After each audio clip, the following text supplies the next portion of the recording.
Chapter 1: Meeting in the Snow. London winter. Snow fell heavily like a chilling white curtain covering the ancient streets, transforming the city into a picture both beautiful and cold. Along the banks of the Thames, lights from skyscrapers danced on the thin layer of ice covering the water, reflecting faint golden streaks, as if the city were trying to cling to a bit of warmth amidst the biting cold. The wind howled through narrow alleys, swirling snowflakes in spirals, carrying the frigid breath of winter that seeped into every crevice of clothing. On that freezing night, while most of London huddled in warm apartments or sought solace in crowded pubs, the small cafe called the Hearth shone like a beacon amid the snowy veil, a place tucked away on a narrow street near the headquarters of Evergreen Biotech, its soft golden light spilling from the windows, beckoning the lost. Inside the Hearth, the atmosphere was warm, like a gentle embrace, a stark contrast to the cold outside. The fire crackled in an old hearth, the aroma of roasted coffee mingled with the faint scent of gingerbread wafting from the oven behind the counter, and the humming of Clara Wren rose above it all. "Silent night, holy night." Her voice was clear and unusually warm, though interrupted by the clinking sound of a spoon dropping to the wooden floor, for the third time that night. Clara Wren, 25 years old, was a petite girl with tousled blonde hair tied loosely as if she just stepped out of a daydream, her bright green eyes gleaming like a small flame in the snowy haze, and a frayed, faded sweater hugging her slender frame. She picked up the spoon, laughing loudly to herself, her laughter echoing in the small space. "Life's a series of disasters, but I still love it. And I sing pretty well too, don't I?" No one answered, but Clara didn't need them to. Talking to herself was a habit, a way to keep her heart warm, even though life hadn't always been kind to her. Growing up in an orphanage on the outskirts of London, Clara had learned to love others to fill the void in her heart, the longing to be loved that she hid behind a sharp smile and unexpected jokes. She wasn't the type to indulge in grandiose fantasies. Working at the Hearth, she earned every penny to nurture a small dream of building an orphanage where abandoned children could find shelter. "Every customer who comes in here gets a bit of warmth for free. Call it charity," she often declared, her hands deftly wiping the counter, though she just dropped another cup onto the tray, water splashing onto the old wooden floor. She shrugged, picking it up with a quick motion. "Adds a little drama for fun. Who cares? Customers like me because I'm adorably clumsy." But deep within her burned a fire, a fierce longing to be loved, to be needed, to be held tightly on those cold winter days she'd once endured alone, curled up under a thin blanket in the orphanage. That night, as Clara busied herself brewing coffee for a regular, an old man who always sat in the corner with a cold cup of tea, the door of the Hearth swung open, bringing with it a gust of icy wind sharp as a knife, making the fire in the hearth flicker. Clara looked up, her green eyes sparkling with curiosity, and then she saw him, Julian Ashford.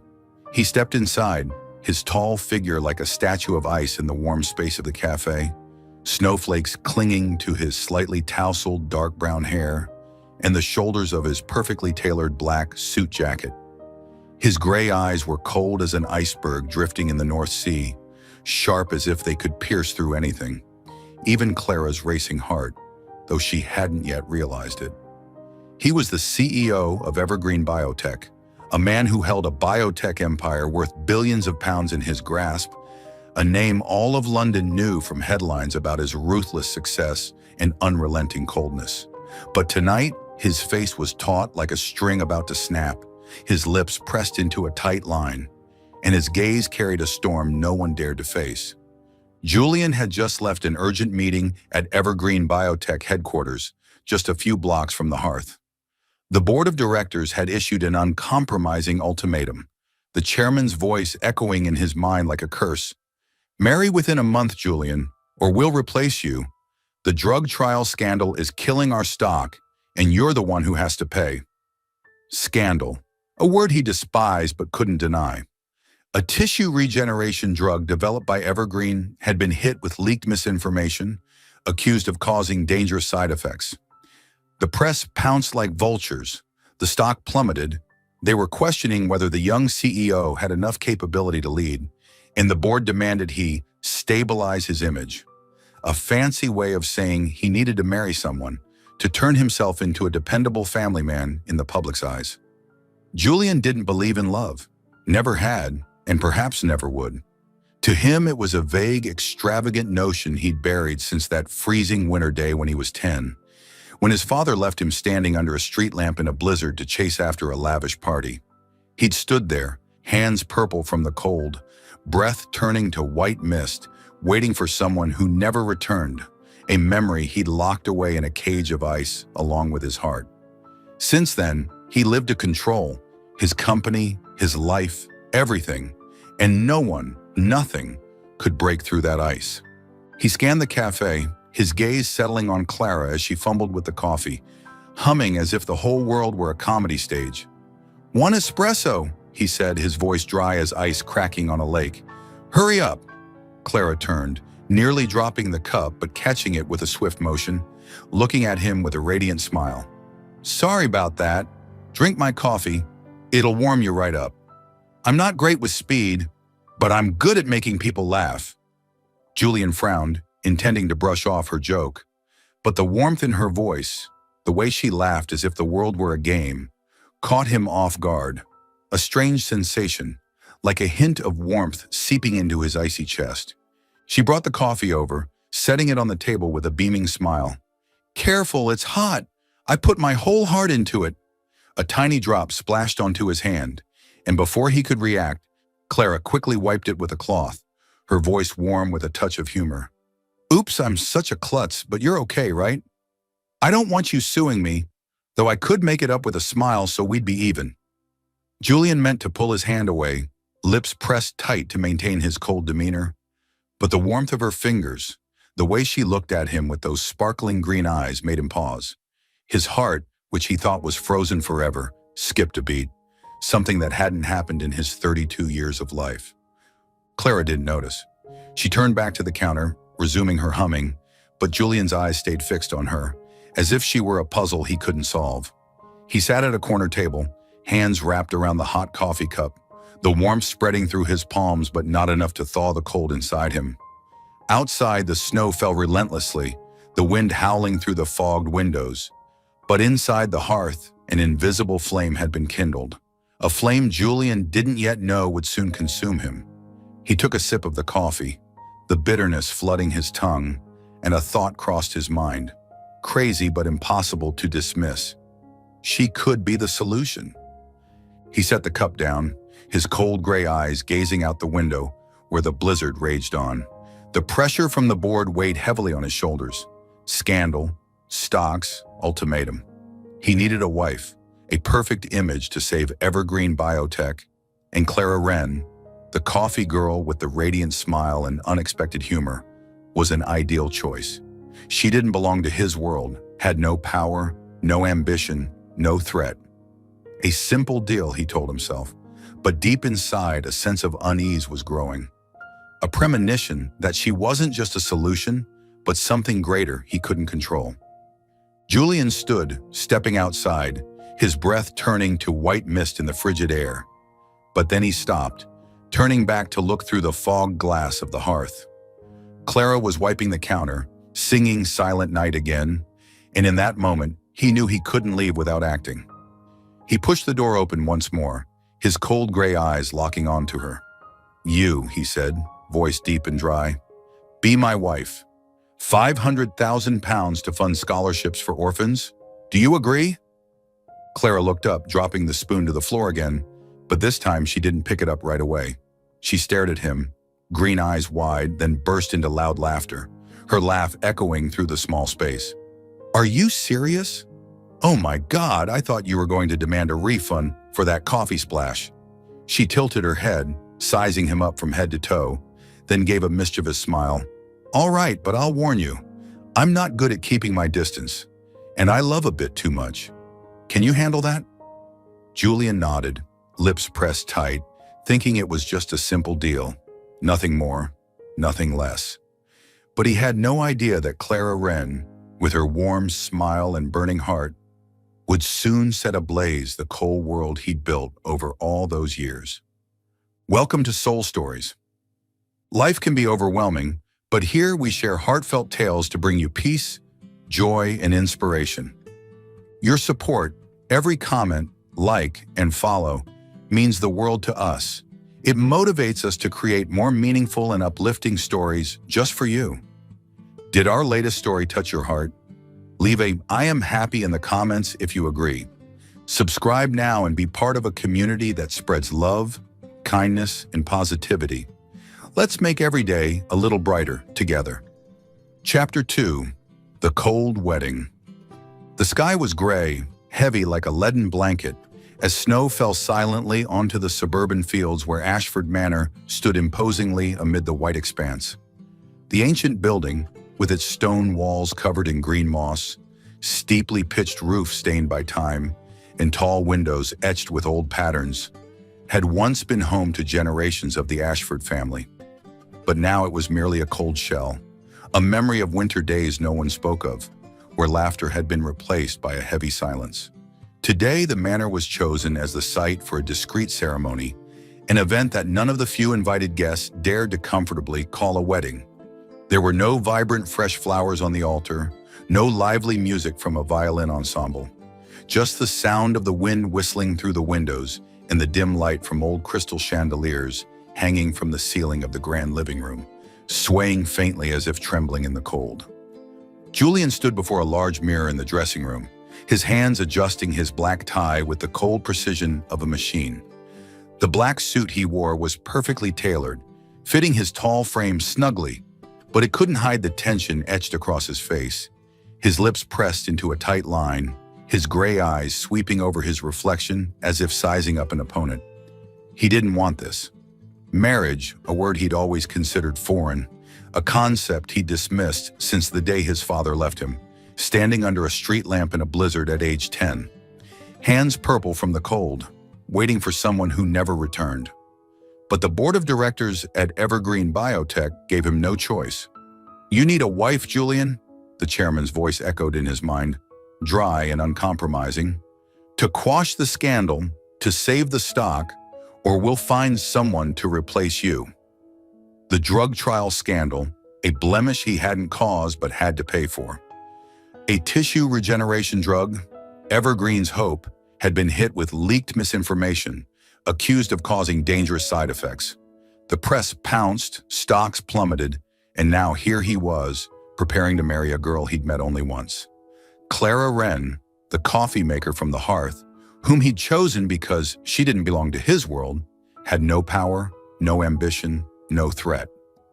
A perfect solution, he told himself, but deep inside, an unease was growing, a premonition that she wasn't just a transaction, but something he couldn't control.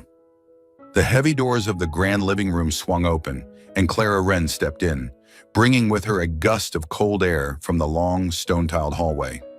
She wore a simple white dress, not the lavish wedding gown Julian's PR team had prepared, but one she'd picked herself from a small shop near the hearth, its thin, light fabric hugging her petite figure.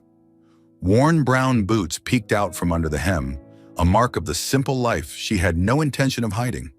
Her tousled blonde hair was loosely tied, a few strands falling across her face, and her green eyes shone brightly like a small flame in the manor's cold expanse. She walked with a confidence tinged with endearing clumsiness, nearly tripping over the red carpet stretched across the floor, but quickly regaining her balance, laughing loudly. "Oh my gosh, I almost fell and became the ugliest bride in history. Good thing the floor isn't as handsome as you. I wouldn't mind." Her laughter rang out, clear and warm, like a spring breeze lost in winter, causing a few nearby board members to pause, their eyes flickering with surprise. Julian turned, his cold gray eyes sweeping over her, but the corner of his mouth twitched, a reaction he couldn't suppress at her joke. Clara wasn't like the women he'd met in high society, those who were always poised, calculating, and distant. She was a gust of wind, free, unpredictable, and full of life. "You're late," he said, his voice dry, trying to maintain his cold demeanor. "The ceremony started 10 minutes ago." He turned away, walking toward the small altar set up in the middle of the room, where an officiant stood ready with a marriage registry book in hand, his stern gaze more suited to presiding over a trial than a wedding. Clara shrugged, stepping closer to him with a radiant smile. "What can I do?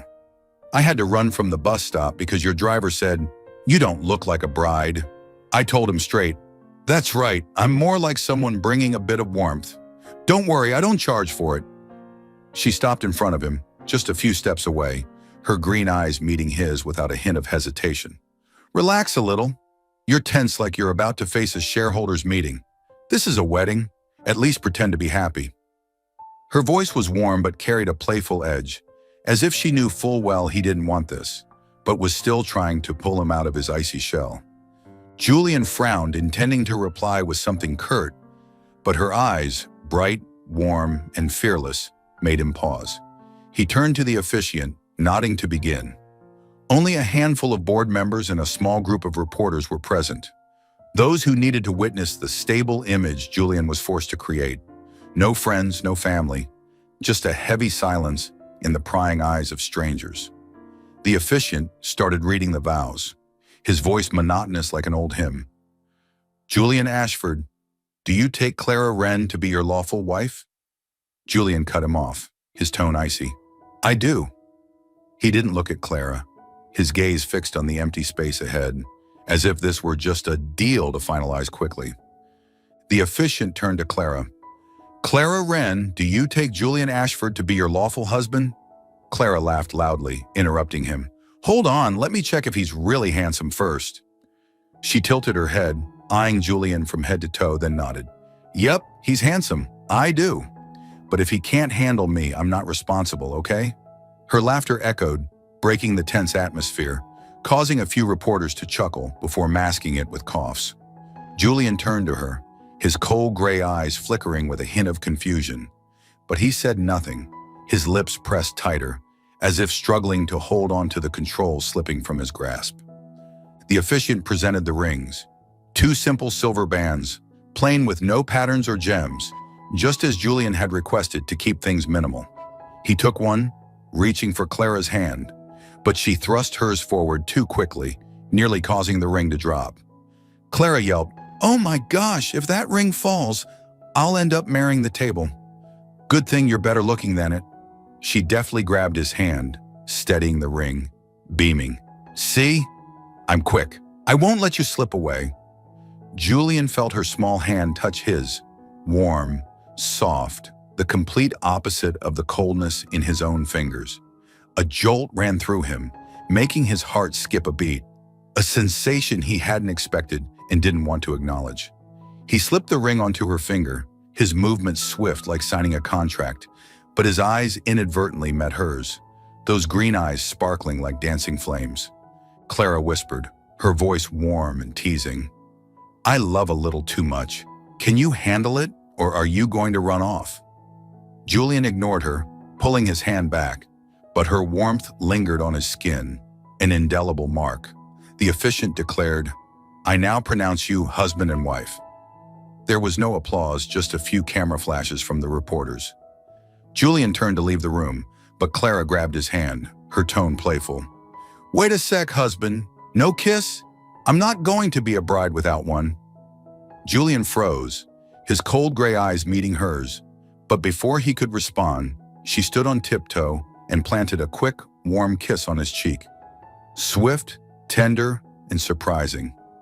"There, I went first. If you don't return it, I'll tell the press," she laughed, winking. Julian felt the warmth of her lips on his cheek, his heart beating harder, but he masked it with his cold facade. "That's enough. Let's go." He led her to the car, a sleek black Bentley waiting in the courtyard. They left the manor in silence, the car gliding through snow-covered fields towards central London. Their destination was Julian's penthouse by the Thames, a luxurious but frigid space, its large glass walls reflecting the hazy lights on the frozen river. As they stepped inside, the vast room unfolded before Clara. Polished marble floors, minimalist steel and glass furniture. Not a trace of warmth, like a museum rather than a home. Julian pointed to a small room in the corner. "Your room's there. Keep your distance. This is just a deal." Clara paused, her green eyes glinting as she looked at him, then stepped forward, grabbing his hand with unexpected strength. "You think I'm the type of wife who stands back and stares? No way, I'm not good at keeping distance, and I want to be close so you can understand me better." Before he could react, she stood on tiptoe again, but this time it wasn't a cheek kiss. Her lips met his, a fierce kiss like a blazing fire, sweet and full of passion. Julian stood stunned, his gray eyes widening for a moment, but then he couldn't hold back. His arms wrapped tightly around her, returning the kiss with a force he hadn't known he possessed.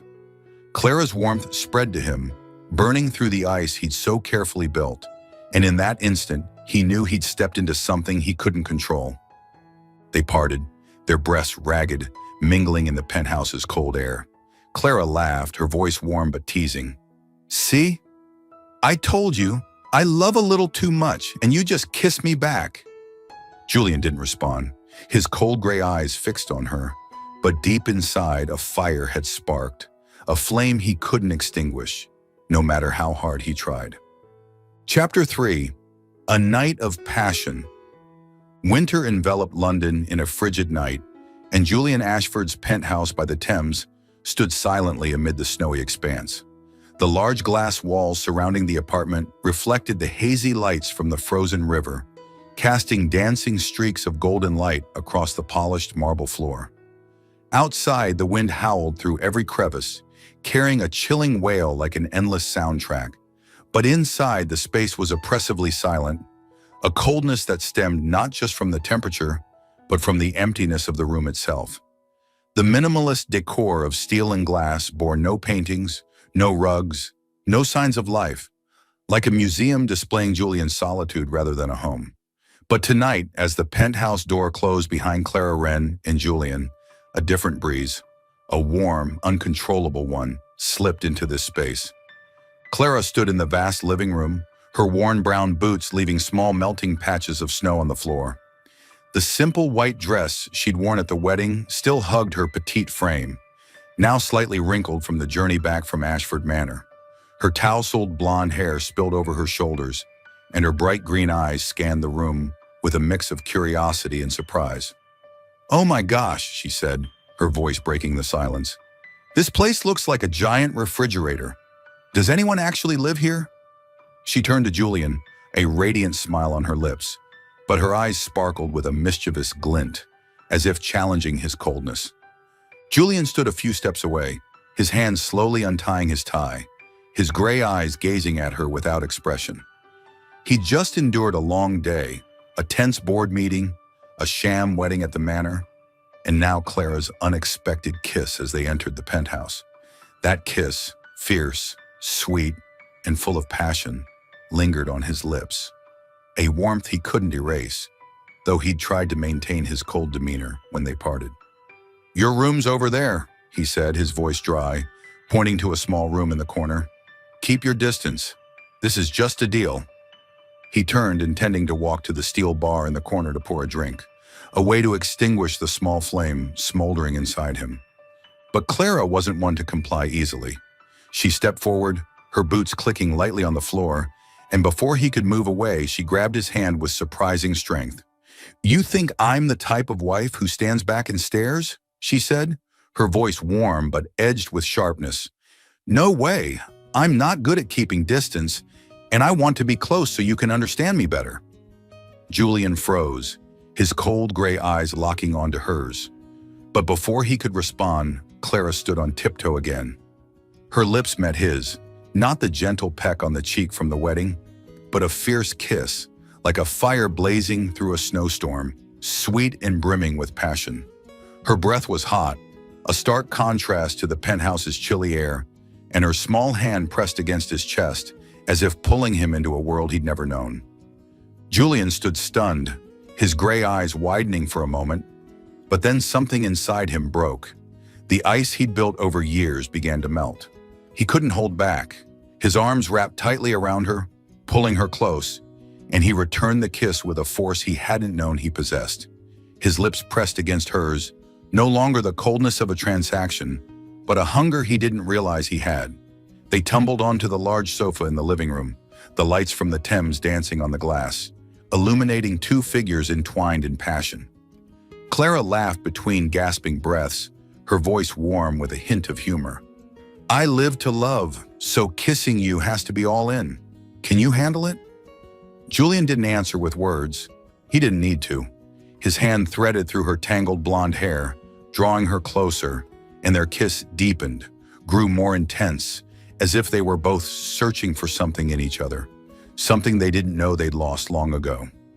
Clara guided him, not with the clumsiness of an inexperienced girl, but with the skill of a sincere heart, touching him with gentle, meaningful caresses. She unbuttoned his shirt, her hands gliding over his chest, her warmth spreading through every inch of his cold skin. Julian felt his heartbeat quicken, no longer the steady rhythm of a machine, but a vibrant, living pulse, one he'd forgotten long ago. They sank onto the sofa, the light from the Thames streaming through the glass, casting faint golden streaks across her skin. Clara looked up, her green eyes gleaming as she gazed at him, and she smiled, a smile both tender and playful. I'm not good at holding back. If you can't keep up, I'll drag you along. Julian looked at her, his cold gray eyes now flickering with a spark of warmth, and he pulled her back, kissing her again, deeper as if he wanted to melt into her.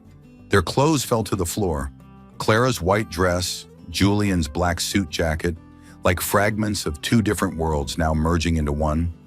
Amid the storm of passion, they paused, their ragged breaths mingling in the penthouse's cold air. Clara lay on his chest, her hand gently tracing over his skin, and she whispered, You're so cold, but I can feel the warmth in you now. Julian stayed silent, his eyes fixed on the ceiling, but his arm instinctively tightened around her, as if afraid she'd vanish. For the first time in years, he felt something, a connection he couldn't explain. He began, his voice hoarse. When I was 10, my father left me in a blizzard to go to a party.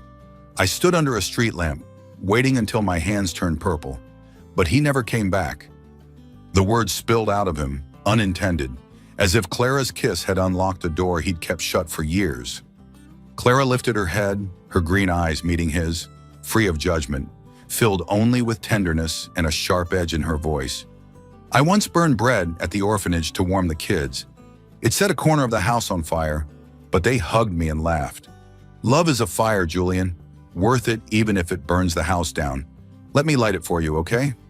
She smiled, her hand brushing his cheek, and the longing for love within her, a fierce flame she never hid, melted him.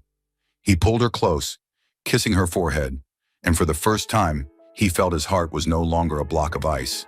It was burning, even if just a small flame. They continued, with no boundaries, no distance. That night, in the cold penthouse by the Thames, Clara and Julian merged in passion, not just physically, but soulfully. She guided him with sincerity, deftly touching wounds he'd never acknowledged, and he responded with an intensity he didn't know he had. When it all subsided, they lay on the sofa, sweat glistening on their skin, their breathing slowing to a steady rhythm. Clara curled up in his arms, whispering, I'm not good at stopping. Are you okay? Julian looked at her, his gray eyes now softer, and he whispered, I'm addicted to your warmth already. Clara laughed, her voice light but meaningful. Good, because I don't know how to stop loving.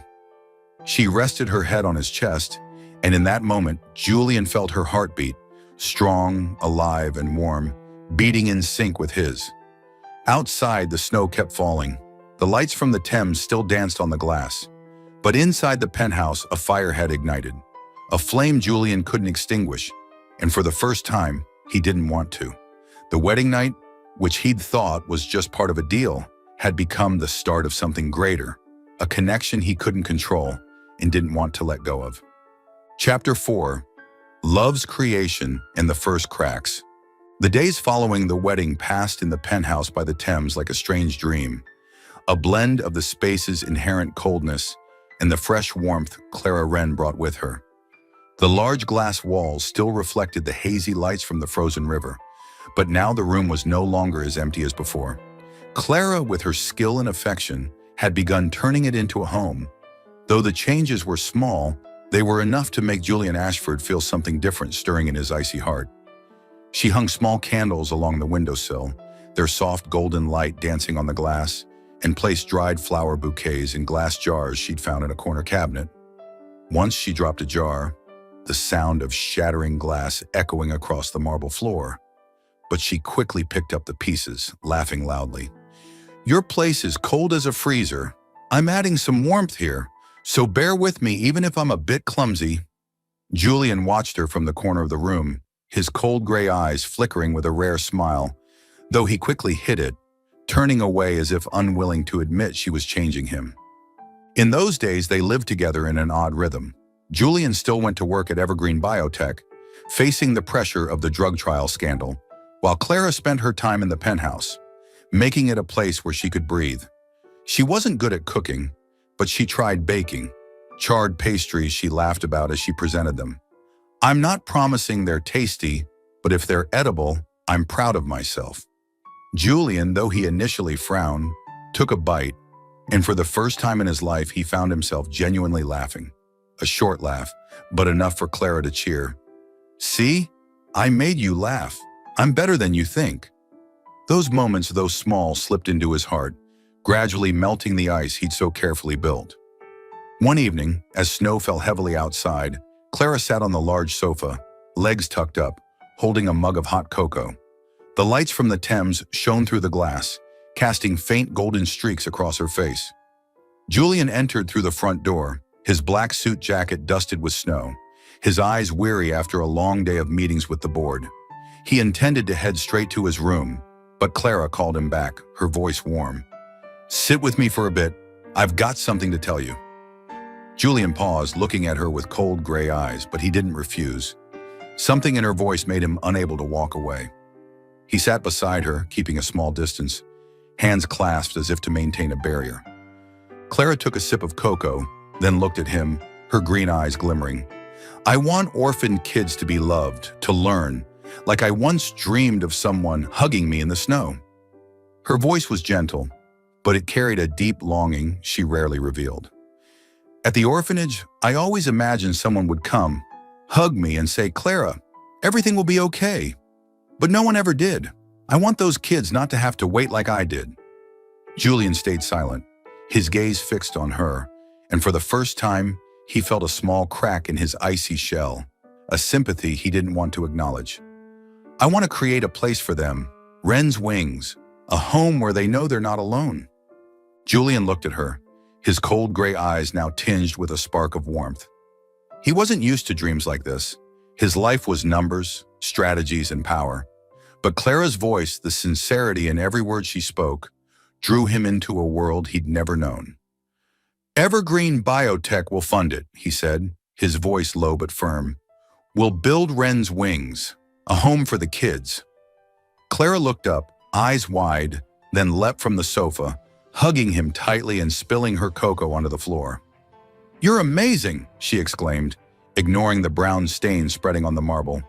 "You handle the big stuff. I'll love the kids. That makes us a team." Julian felt the warmth of her embrace, his heart beating faster, but he didn't push her away. He hugged her back gently, as if afraid to break something fragile. In the days that followed, they started the project. Julian secured funding from partners, while Clara deftly connected with the community through her warmth. Wren's Wings took shape, a small learning center in East London where orphaned kids could study and feel the love Clara had always wanted to give.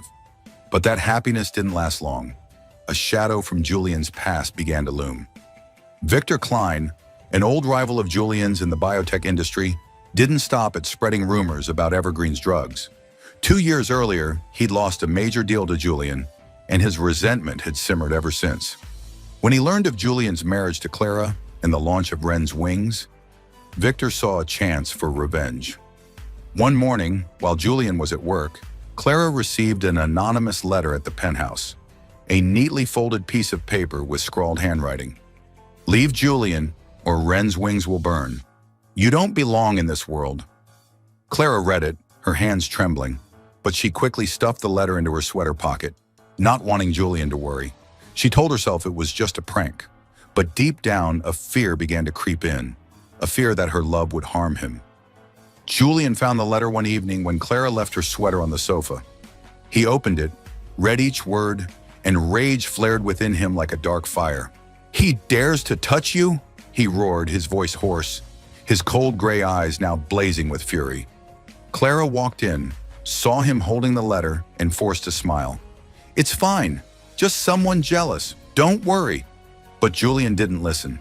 He hid his pursuit of Victor from her, contacting Evergreen's security team, determined to track down the culprit. He didn't tell Clara, not wanting her to be afraid, but his silence made her feel insecure. She began to think she was a burden, that her love was dragging him down.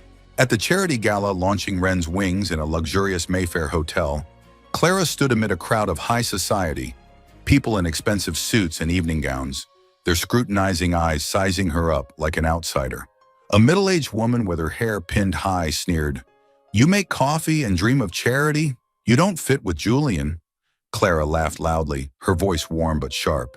"They just don't know love. I still make Mr. Ashford laugh every day."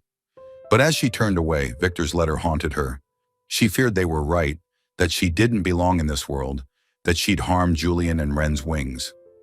That night, while Julian stayed late at the office dealing with Victor, Clara stood before the penthouse's large glass window, watching the thick snow fall outside. The letter trembled in her hand, and a tear fell, the first she'd shed since meeting him. She didn't want to leave him, but she feared her love would destroy everything. She wrote a note, "I'm leaving so the fire doesn't go out. Don't look for me." Then put on her coat and stepped out into the snowy night, her worn boots silently treading the thick snow. Julian returned to the penthouse at midnight, finding it empty. He called her name, his voice hoarse. "Clara?" There was no answer, just the note on the sofa. He read it, his hands shaking, and in a surge of desperation, he slammed his fist into the large glass, shattering a piece. Blood dripped from his hand onto the floor, but he didn't care. "No," he whispered, his voice breaking. "You can't leave." He rushed outside, snow coating his suit jacket, his cold gray eyes now frantically searching for her. In his pocket was his only clue, a small scarf she'd once knitted for him, dropped on the street as she left. He clutched it tightly, blood from his hands staining the wool, and ran into the snow, determined to find the flame that had changed his life. Chapter 5. The Legacy of Love and Harmony. London, snow fell heavily, blanketing the city in a cold, yet beautiful shroud. Beneath Tower Bridge, the wind howled through the ancient steel pillars, carrying swirling snowflakes, and Clara Wren stood there, a small figure in the white expanse. She clutched an old knitted scarf, a gift she'd made for Julian in their early days together, unaware that it had slipped from her hand when she left the penthouse that night. Snow clung to her tangled blonde hair, her green eyes now brimming with tears, and she wept. Silent tears falling and melting into the snow at her feet. "I'm afraid my love will hurt you," she whispered, her voice breaking amid the wind, her trembling hands hugging herself. Victor Klein's threatening letter, the mocking words at the charity gala, and her self-doubt about not belonging in Julian's world had driven her from the penthouse. But now standing here, lost and regretful, her heart weighed heavy with a love she couldn't extinguish. Julian Ashford raced through the snow, his black suit jacket coated in white, blood from his hand, the wound from the shattered glass in the penthouse, dripping red streaks onto the snow. He'd run through the streets near the Thames, his cold gray eyes now frantically searching, clutching Clara's knitted scarf like a final clue. When he saw her beneath the bridge, his heart seemed to stop. She stood there, small and fragile, yet still the flame that had transformed him. He ran to her, dropping to his knees before her, blood from his hand falling onto the snow, blending into faint red stains. "Clara," he said, his voice hoarse, "without you, I'm dead ice. Don't put out my fire." His gray eyes, for the first time in his life, glistened with tears, not from the cold, but from the fear of losing her. Clara looked at him, tears streaming harder, and she threw herself into his arms, holding him tightly as if afraid he'd vanish. "I came back because I love you too much," she sobbed, her voice breaking, her small hands gripping his coat. leaving snowy smudges on the black fabric. "I didn't want to hurt you, but I couldn't stay away. I don't know what to do." Julian held her, his trembling hands stroking her wet hair, and he whispered, "You're everything. Don't leave me again." They stood there amid the snow beneath Tower Bridge, two hearts entwined in tears and warmth, and in that moment, all cracks vanished, leaving only love, stronger than the storm around them. They returned to the penthouse hand in hand, and from then on, they united to face the challenges ahead. Victor Klein, the man behind the threatening letter, didn't relent. He spread fiercer rumors about Evergreen's drugs, causing the company's stock to plummet further. Julian resolved to hold a major scientific conference at Excel London to disclose the data, proving the product's safety, and to launch Wren's Wings as a commitment to the community. Clara, though afraid, agreed to stand with him. "You handle the hard part," she said, her radiant smile returning. "I'll just stand there and make people laugh. We're a team, right?" The day of the conference arrived, XCL London ablaze with lights, hundreds of investors, reporters, and experts gathered in the vast hall. Julian took the stage, his cold gray eyes now steely and determined, presenting transparent data on the tissue regeneration drug. But as he finished, Victor Klein emerged from the front row, standing with a sinister smirk. "She's Ashford's burden," he shouted, pointing at Clara standing near the wings. "A coffee maker. She's dragging him and Evergreen into the abyss." The crowd buzzed, scrutinizing eyes turning to Clara, and Julian gripped the microphone, about to step down and confront him, but Clara was faster. She strode onto the stage, her simple white dress flowing lightly, her green eyes gleaming without a trace of fear. "Mr. Klein," she said, her voice warm but sharp as a blade, "I'm not great at arguing, but I'm good at loving, and I'll burn away your doubts right now." She took the microphone, looking straight at the audience, and shared, "I met Julian in the snow, and he's not just a CEO. He's the one who gave me a home, and together we built Wren's Wings so orphans don't have to wait in the cold like I once did. This is real data, and this is real love." She presented Julian's numbers in her own voice, warm, sincere, silencing the crowd, then sparking thunderous applause.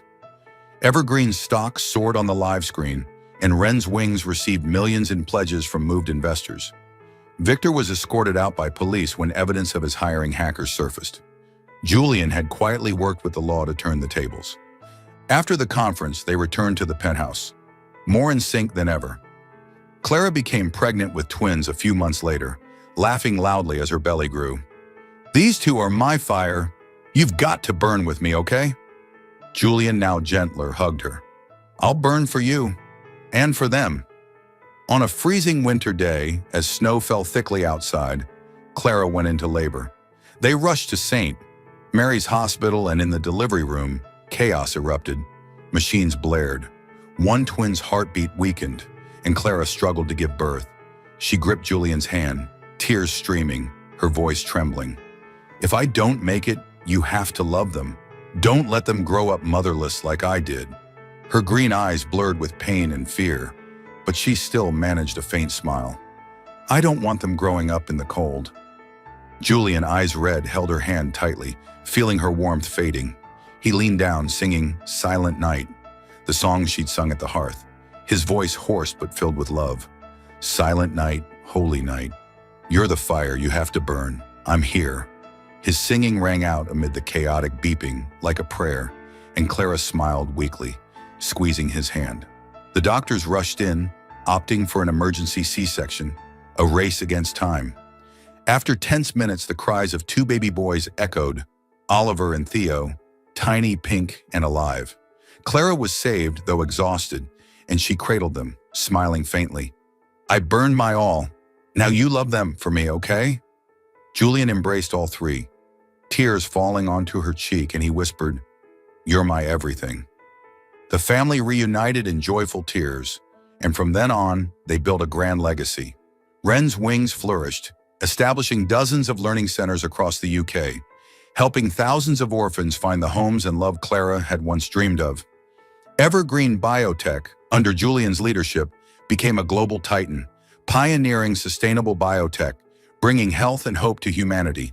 The penthouse by the Thames was no longer cold. It overflowed with Oliver and Theo's laughter, Clara's candles, and the love of a family that had overcome every trial. Chapter 6. Eternal Happiness. 40 years later, snow fell lightly over the London suburbs, where narrow cobblestone roads now shimmered under a fine white layer beneath the faint late-day sun. The home of Julian and Clara Ashford nestled amid fields of golden, dried grass, far from the bustling city center they once called home. It was a small wooden house with a sloped, snow-dusted roof and a white picket fence, not as luxurious as the penthouse by the Thames from years past, but brimming with warmth and memories. The garden Clara had planted decades ago bloomed vibrantly around the fence, clusters of yellow daisies, wild roses, and dried lavender standing resiliently through the winter, a testament to their enduring love. Smoke curled from the chimney, carrying the faint scent of burning wood into the cold air, and the sound of children's laughter echoed from the front yard, where their grandchildren played in the snow. Clara Wren, now Clara Ashford, sat on an old swing chair on the porch, a thick wool blanket wrapped around her shoulders. Her hair was now white, long and tousled as ever, but her green eyes still sparkled with an undimmed light, a small flame that time couldn't extinguish. At 65, she retained her radiant smile, though deep wrinkles marked her face, each one a story of 40 years of love and trials. Beside her was Julian Ashford, 72, his once dark brown hair now silver, his once fearsome coal gray eyes now gentle and deep, like a winter lake reflecting light. He sat close to her, his left hand holding hers under the blanket, his right cradling a mug of hot tea, steam rising to blend with the chilly air. They didn't speak much, simply sitting there, listening to the soft fall of snow on the roof and the wind rustling through the bare branches in the garden. 40 years had passed since that wild wedding night in the penthouse. The night Clara kissed him, melting the ice he'd so carefully built, pulling him into a world of fire and love he never thought he'd belong to.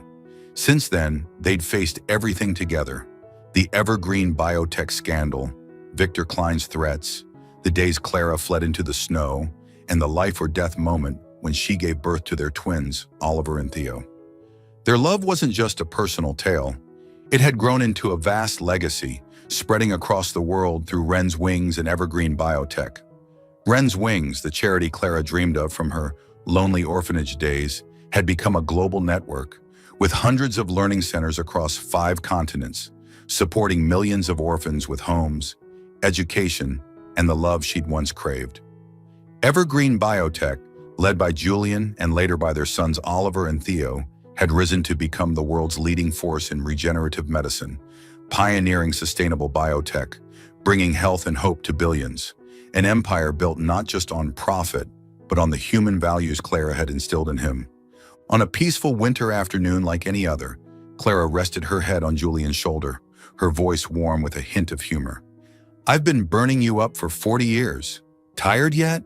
She laughed, a gentle sound that still echoed like the days she stood in the hearth, brewing coffee and teasing him amid a blizzard. Julian turned to her, his gray eyes now soft, and he smiled, a smile she'd taught him to wear from the very beginning. "Never tired," he said, his voice low and steady. "You're the fire I never want to put out."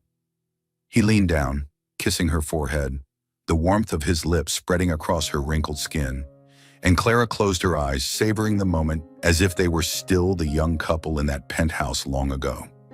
The sound of tiny footsteps crunched on the snow-covered path, and a group of children, their grandchildren, ran up, cheeks flushed from the cold, hands clutching snowballs. "Grandpa! Grandma!" A 5-year-old girl with blonde hair like Clara's cheered. "Tell us a story. How you met?" The other kids gathered around the swing chair, eyes wide with curiosity, and Julian chuckled, a rare sound Clara had always cherished from the start. "All right," he said, setting his tea down, pulling the blanket over the legs of the children sitting on the ground. "But your grandma has to tell it with me. She's the one who started it all." Clara laughed heartily, sitting up straighter, her green eyes twinkling as she looked at the kids. "Yep, it was me, because your grandpa was stiff as a block of ice back then." She tilted her head, her voice warm with a touch of mischief. "Way back when, I worked in a little coffee shop, and he walked in, face all tense like he was heading to a shareholders meeting, telling me hurry up with his coffee. I dropped a spoon, nearly spilled coffee on his hand, but I laughed, and he didn't know what to do with me. The kids giggled and Julian cut in, his voice deep but full of affection. Your grandma kissed me until I melted in the snow. Love is a fire that never goes out, and she set me ablaze from that first night. Clara hugged his arm, continuing. We fought. I ran off, but he found me under a bridge in the snow, hands bleeding but still kneeling to beg me back. Then we had your parents, Oliver and Theo, and built Wren's wings so kids like you wouldn't have to wait in the cold like I did.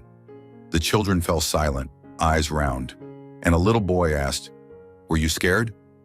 Julian looked at Clara, his gentle gray eyes locking with hers, and he said, Yes, but your grandma taught me that love is worth burning for. The kids cheered, running off to play in the snow again, their laughter echoing across the field. Clara leaned her head on Julian's shoulder, whispering, They're like us when we were young, always running, always loving. Julian squeezed her hand tighter, feeling the warmth from her frail fingers, and he whispered, I've been addicted to you since that first night, forever. They sat there, watching the snow fall gently, flakes glinting in the fading light, the space filled with peace, a peace they'd built over 40 years. The suburban house wasn't just where they lived, it was a symbol of their lasting love. Inside, photos on the walls chronicled their journey. Clara and Julian on their wedding day, Clara holding Oliver and Theo in the hospital, the opening of the first Wren's Wing Center, and trips around the world as evergreen biotech expanded. Oliver and Theo, now middle-aged men, had taken over the company, elevating it to new heights with sustainable regenerative tech, while honoring their parents' promise, dedicating a portion of profits to Wren's Wings. The charity was no longer just Clara's dream. It was a flame spreading worldwide, warming millions of orphans with education, love, and hope. As the sun set, painting the sky a soft orange, Julian stood, helping Clara inside. The kids followed, bringing the last snowballs, and the little house filled with laughter. Clara sat by the fireplace, watching Julian brew tea, a skill he'd learned from her over the years, and she smiled. You're still handsome as ever, though a bit slower now. Julian laughed, placing the mug in her hands. You're still my fire. Even with silver hair, you burn. They sat together hand in hand, listening to the fire crackle, while outside snow continued to fall, blanketing the small house. Their love, from that wild night in the penthouse decades ago, had become an eternal legacy, warming the world. Oliver and Theo, their grandchildren and millions of children through Wren's Wings, bore witness to that flame, a fire that never died, no matter how much time passed. Julian looked at Clara, his gentle gray eyes embracing her, and he knew 40 years wasn't an end, but the beginning of an eternity they'd walk together. Thank you for following this heartfelt story of Soul Stories channel. Share your thoughts about the story in the comments below. If you believe that true love can withstand all trials and sometimes begins in the simplest of ways, don't forget to hit the like button and share this story with your friends. To never miss out on touching and meaningful stories, subscribe to our channel and help us spread messages of love and warmth to everyone. Let's cherish the beautiful moments of